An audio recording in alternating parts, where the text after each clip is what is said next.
Clap for everybody that's here so far. Okay, we have some lovely vendors here tonight as well, so let's hand clap for our vendors. Well, like I said, I'm Dionne Selby. I am your host for the night. I am also a certified life coach, the owner of the community center that you all are attending tonight, if you don't already know who I am. We do lots of different things here. We actually do events like you see today, which we also have another event coming up on Saturday. So please make sure that you guys can attend that. We also have an after school program here, and we also have summer camp. We have business owners that are here as well, because these actual booths that you see are entrepreneurial spaces as well, which we have one of our business owners, Miss Chenae, if she will just say hello. She does teeth whitening here, so definitely make sure to visit her table. But what we're doing tonight is spoken word. So if you don't already kind of know how this goes, I mean, I always clap, but I think we're supposed to snap, you know, if it's something that you like. But we want to basically feed your soul today. We want to give you some inspiration, something that's going to make an impact on you all's life when you leave here today. And we want to make sure that we make an impact so that you'll come back. My name is Chenae Erkerd. Chenae actually. I got the poetry. I started writing when I was 11. One of my cousins, one of my favorite cousins, actually taught me how to dribble basketball, playing basketball when I was 5. So he kind of was a big brother to me. He got killed in North Philadelphia, Pennsylvania, and so to cope with that, I wrote my first poem about him. And then I realized that poetry was a way that I can express myself in a positive way, and not necessarily take my anger and frustration out on people or things that don't contribute to positivity in my life. So I just started to put everything in my notebook, let my notebook speak prophetically back to me. Sometimes if I write a poem, even if it don't apply at the time, at some point in my life, I'll go back to it and realize it applies at the perfect time. Gotcha. So I allowed my notebook to speak to myself, and that's just how I started and kept going. I'm trying to be like Christ. I bleed words every time I think about the sacrifice you made, the blood you shed, the crown of thorns on your head. When you defeated death and rose from the dead, I bleed words. Like when I think about the spit you took, the hits you took, the whips you took for me, I bleed words. I stay red like the blood you shed. When you were placed on that hill in the middle of 2 others and the people looked up at you, even your birth mother, I shed those tears they shed. When that crown of thorns was on your head and you bled and bled and bled. I think about the love you left on that hill. Even when they disrespected you, you still had mercy on them. And had the guts to say, Lord, forgive them, for they do not know what they do. It is you I bleed for. Red liquid pours out of me. I wonder why you love this wretched person who stands here speaking these words. I wonder why you give me chance after chance, time and time again. You bled for those who didn't even want to acknowledge you, and yet you even died for me.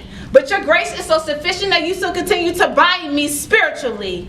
I bleed for love and support and overall discernment. So when I stand in front of you, you can say, well done, my good and faithful servant. Oh God, how I long to hear those words from the one who gave me life. I bleed for you. The one who put breath on my mouth and fruit on my tongue. The one who witnessed me doing the wrong things but blessing me anyway because he still loved me.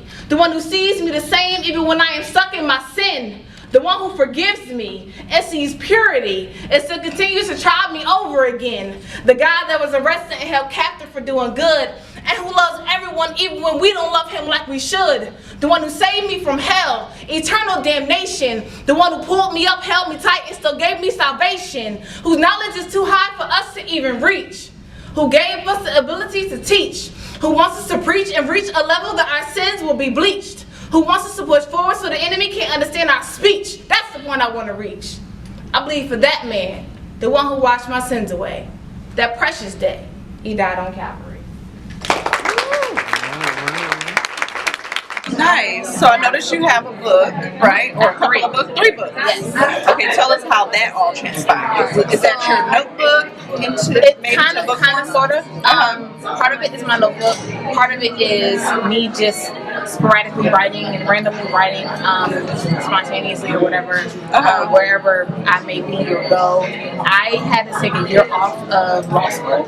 And so within the year off, I had to get a job, and I prayed, and I was just like, God, what do I do with my life now? Because law school was a part of who I wanted to be and become an attorney, what I wanted to do. And so God was just like, it's your first, now you have time off, it's now time to write your first book. And so that's how April 25th of 2013, that's how my first book was published. And so I wrote my second book because I went through a very bad breakup and a kind of a depression, mental health kind of place in my life. And so again, going into prayer, and I was just like, what do I do now? And God was like, use your pen, use your pen. You need to write yourself into your healing. So that's what I did with my second book. And then my third book, I wanted to contribute to this whole women's empowerment, Renaissance kind of era that we're all in. Because poetry is so big now, like it used to be back in the day, or just writing books in general when Maya Angelou was doing it, when Toni Morrison was doing it, and Langston Hughes. So I kind of feel like we're in that kind of space, just more modern now. And so I wanted to contribute to that women's empowerment type field. So that's why I wrote it. Dear woman, thank you for loving yourself enough to walk away, burying the soul ties that once left you prisoner, foreign to God's will for your life. You light a path for many princesses to follow in your footsteps, staring the past in his face as if it were that long-lost boyfriend who blamed you for his shortcomings, or those friends who called you out of your name, or that fiance who put your stuff in a box and said, here, take this, because I can't deal with you anymore, or that husband who walked out on you. I thank you for loving yourself enough to let go, staying away from what blinded you, never returning to what had you, and by all means, never begging him to come back. You are too precious to beg for the love of cubics because you deserve the value of diamonds. Baby, you are a diamond. You were formed in your mother's womb, laid in an uncomfortable position for 9 months until you decided that the prison of your mother's belly was too small for you to stay. And when you were born, my love, you stepped into the footsteps of a princess who would one day choose God as her king. And although everything is not perfect, and although you, daughter, are not perfect, you were molded into the image of perfection. The protection he has you under has already been covered. You are his good thing. And one day, his good thing. The very thing that beautifies your prince is ugly, and in return, he will see Christ that one day find a way to your heart. Daughter, your diamonds and your rubies are not worth giving away to anything with 3 legs. Just because he whispered sweet nothings in your ears or undressed you with his vision. Just wait.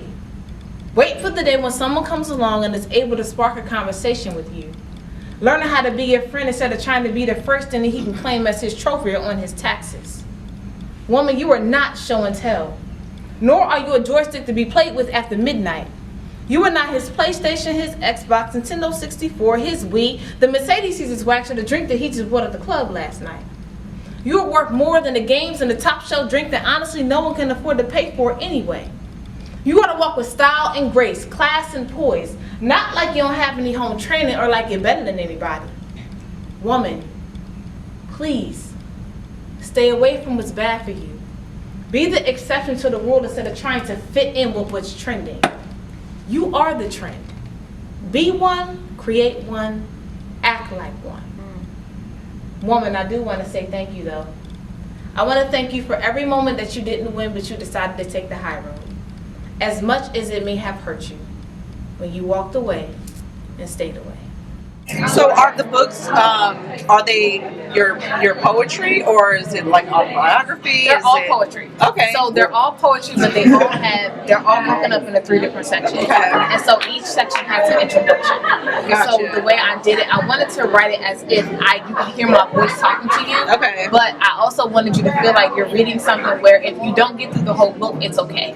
If you come open back. a book, right? If you open a poem and you like, I needed that today. That was the point of me wanting to break it up and to write poetry, poem every time. Nice. I move in the direction of the light, regarded as the most prominent figure on this planet. Equivalent to the power the sun gives when you look at it with no glasses.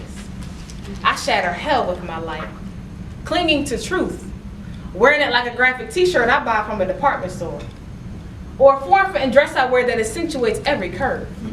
Queendom at its best, surviving the strong currents that permeate from the oceans, forming quietly and by surprise.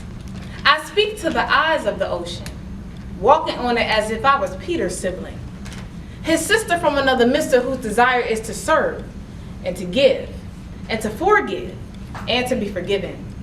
I am driven by failures, folks telling me no as if the word couldn't be turned around and spell keep on going.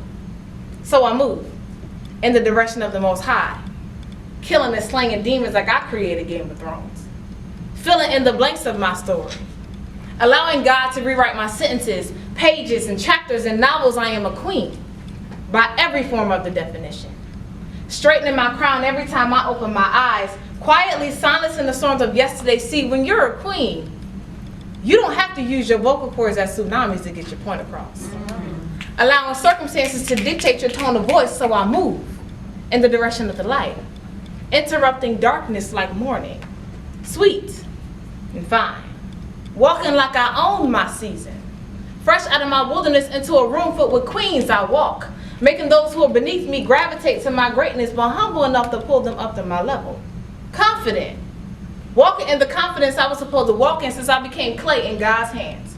I am great and queen and noble and strong and sexy and smart and loved and obedient and sacrificial and desired and wanted and needed and unbothered and beautiful and black or white or Asian or Hispanic or Native American. And I am a woman, a member of a dynasty, my grandmother's legacy, my mother's protege and my daughter's example. Queens, take up your queendom.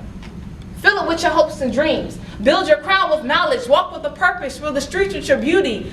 Learn lessons your ancestors taught of how to walk into a room and own it when it is filled with giants. Queens, take up your queendom.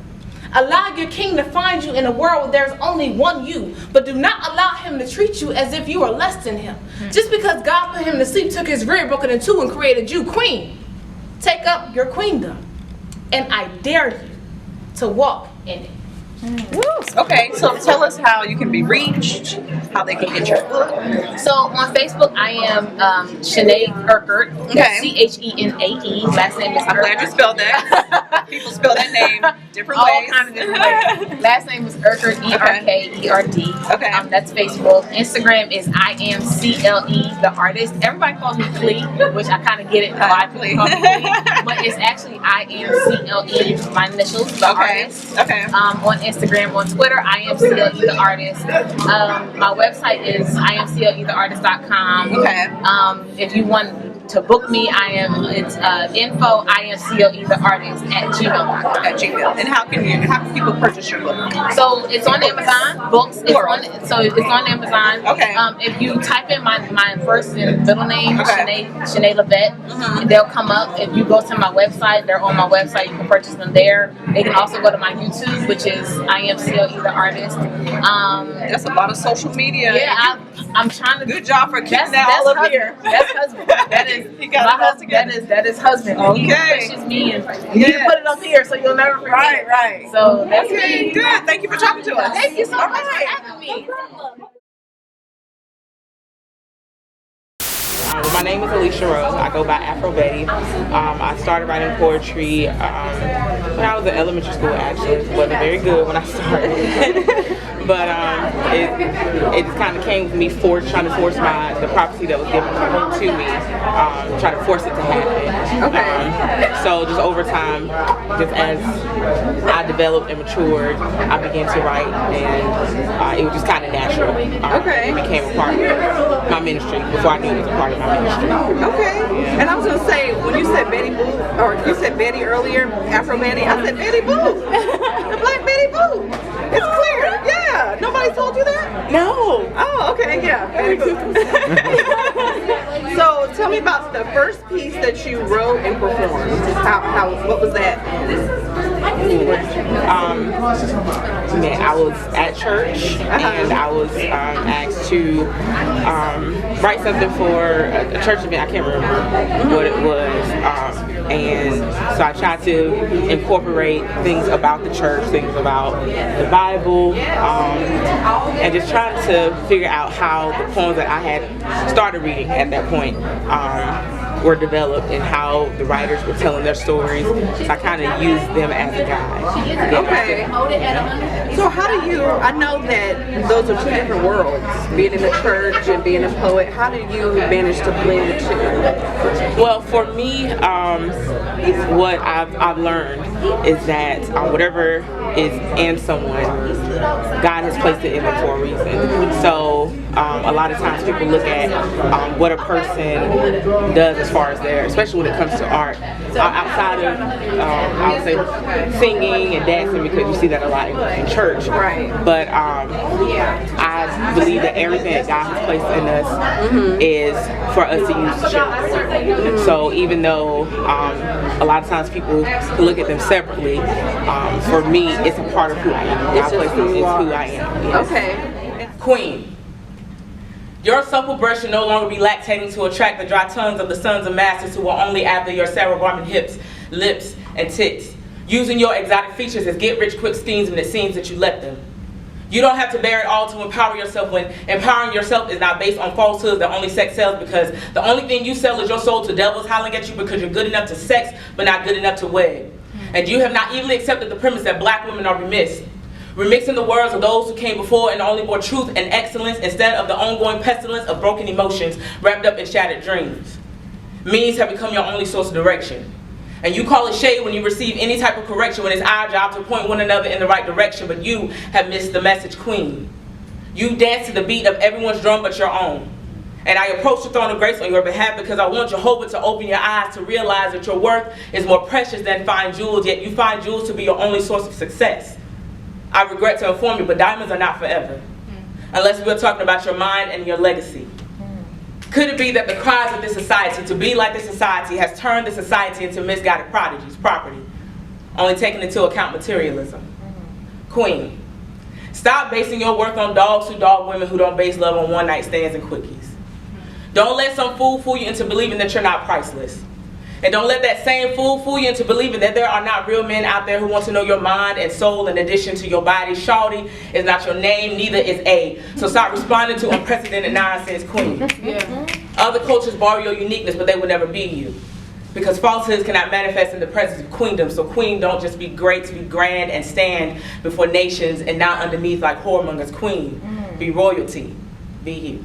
And so how do the church people perceive you being a poet? I don't know, is that something that people shun, or are they just accepting and, you know, they're really receptive. supportive? Okay. I would say that because it's, again, it could be just because of the part of this United States we're in, or a part of North Carolina that I'm in. Right. Poetry itself is just not a big thing, just in general. So I wouldn't even say that it's the church that's learning to receive it. Okay. But at the same time, it's not a very popular form of art that is shared. So they're just slowly but surely just catching on. Yes, catching on. Okay. Yeah. And what are your plans for the future? I want to really take my art to the next level, take my ministry, travel the world. I love motivational speaking. I love preaching the word of God. And I want to be able to travel and see the world and share what God has placed in me with my poetry, with my singing, to people that I meet all over the world. So I've had opportunities to do that, but I just wanted to continue to grow. She talks the talk and walks the walk. She is constantly elevating, evolving. Change is her only constant.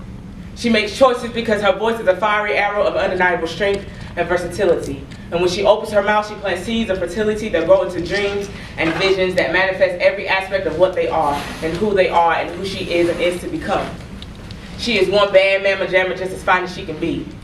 She is everyone's muse, and they use her spirit of fervor to find neon colors in an opaque world.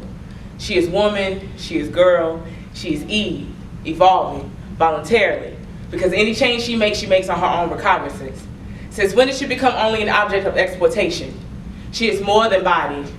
Her radiance showers the world because she is unafraid to take control, even if it is within herself, to remind herself that she is worthy of love and dedication and patience. She has her own mind, God-given, and when she is in line with God's plan, she can do more than ever imagined because she is Eve, evolving voluntarily for eternity. She was in the beginning, made in God's image, Adam's gift and privilege. She is a force to be reckoned with because her movements never stop.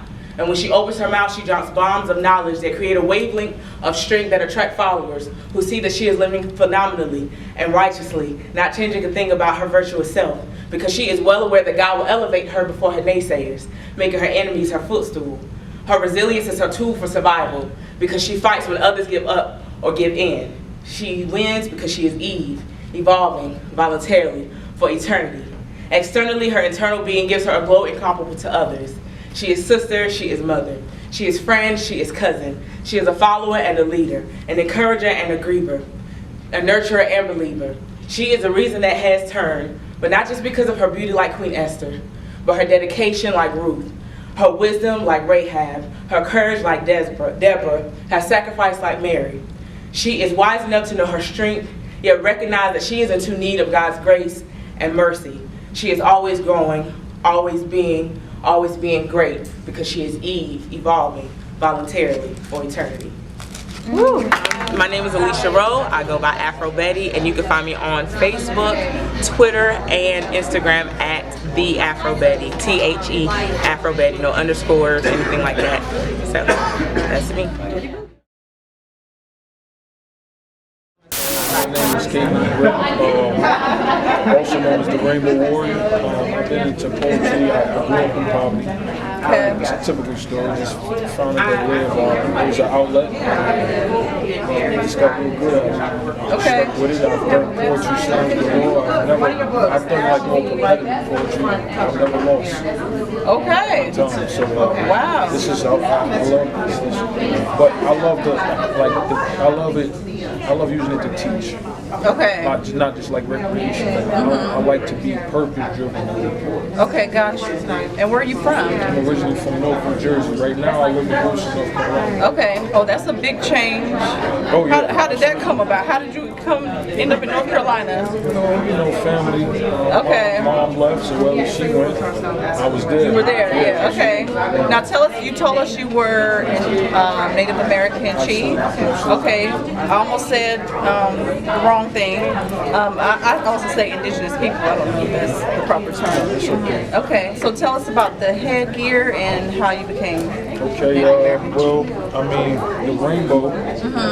When I stayed in the plains one summer in South Dakota, and I was doing some work with some Warlock called Native Americans, and before the summer was over, I did a lot of things with them that they honored me as a Native American chief, the Rainbow Warrior.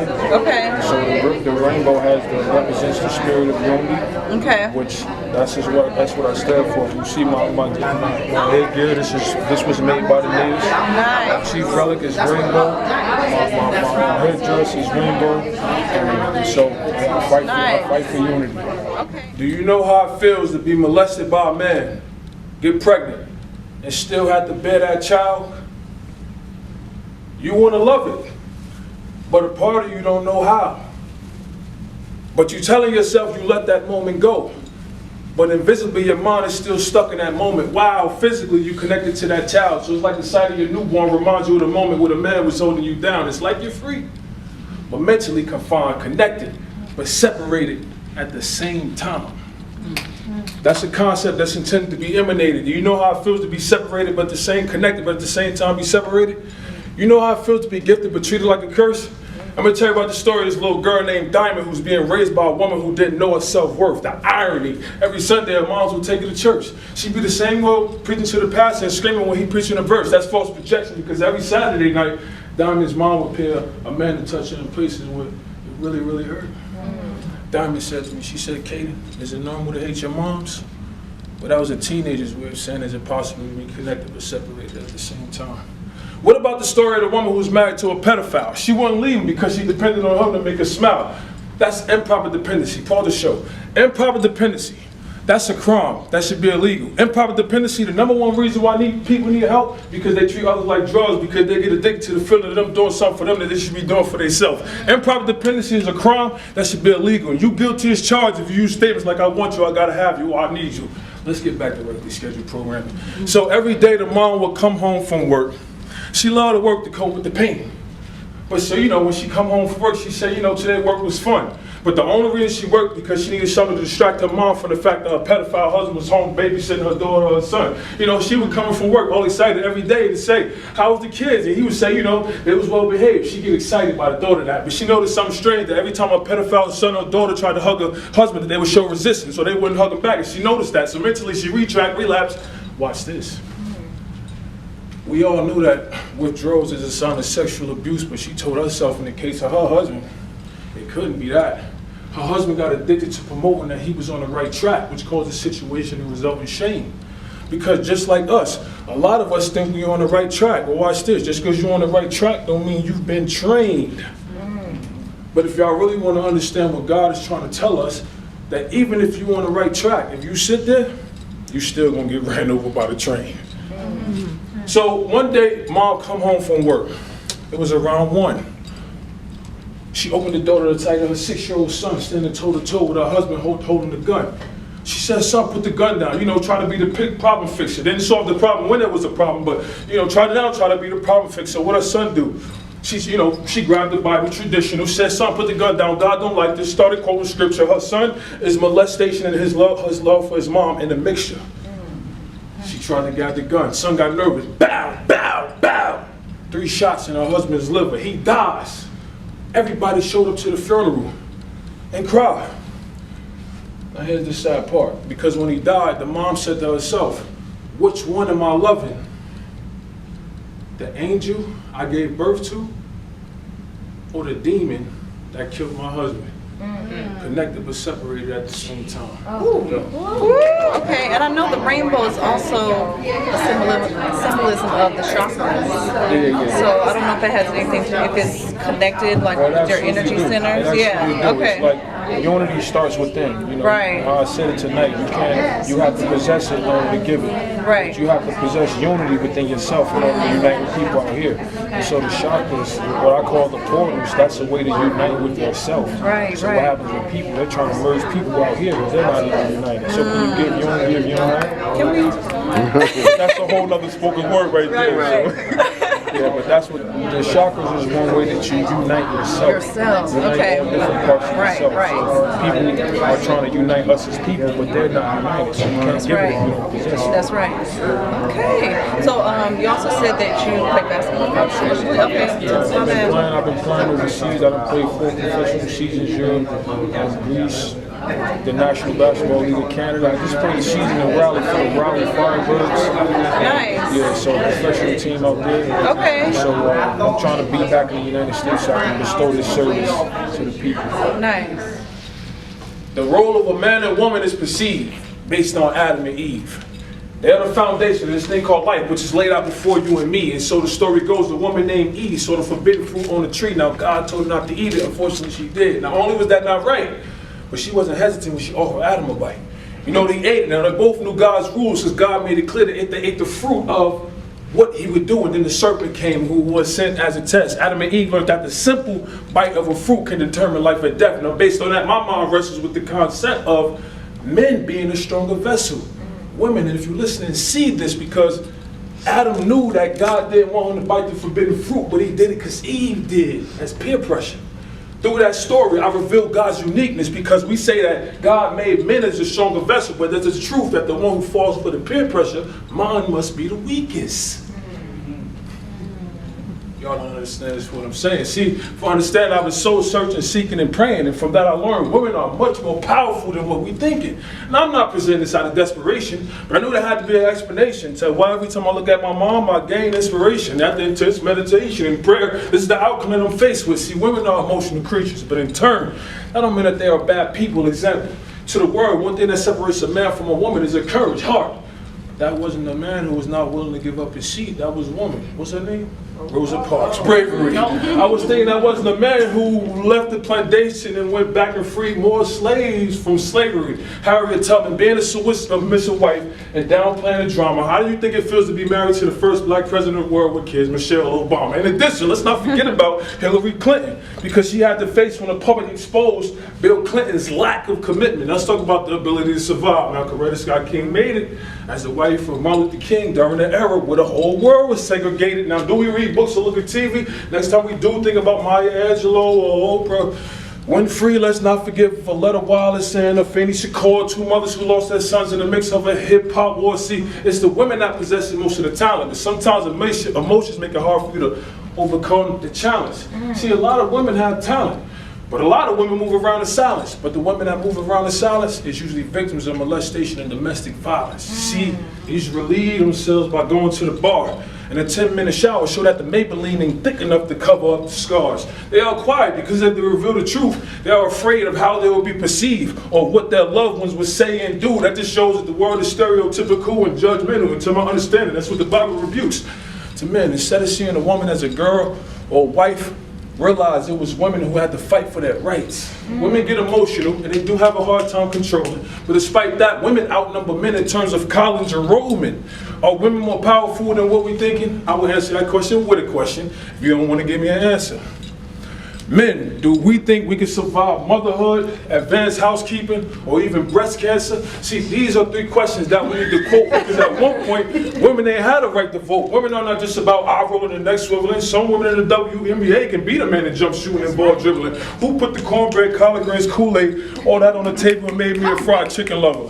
It was the queen of the nest, none no other than Dionne Wilkins, also known as my mother. I got 2 sisters and 2 brothers. You see how big I am. Imagine what it took for all 5 of us to come out of her. That's pain. We need to put these things into perspective. And in turn, you will learn the level that women need to be respected. Check. In India, a 16-year-old girl got raped by a gang. People watched and stood over it like they was entertained. For raping her, all the guys gained fame, but guess what? The girl's father committed suicide because he couldn't face the shame. It's a shame, but who's to blame but our world? Because our perspective of women needs to change, but let's not forget, in a world where people focus on survival, there are people who open their legs much more than they open their Bibles.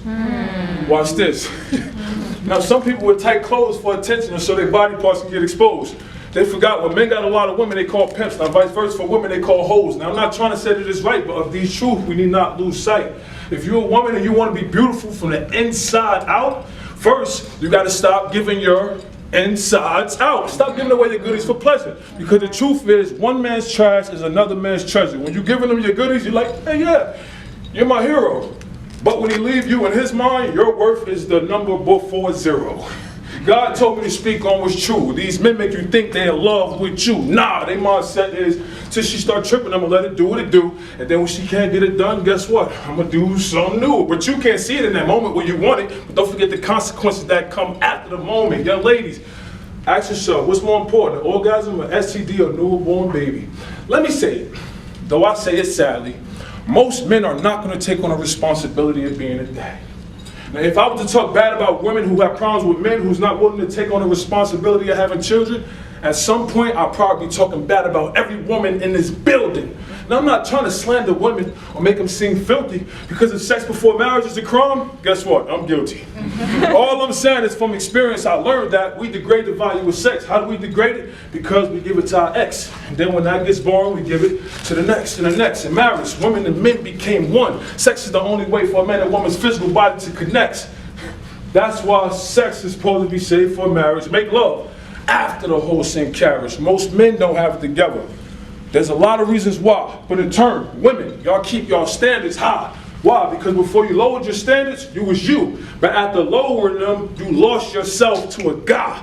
Never lower your standards. You know why? Because as a servant, the standards that you set is the standards set by God. Paint this picture. Let me make sure y'all with me. Paint this picture.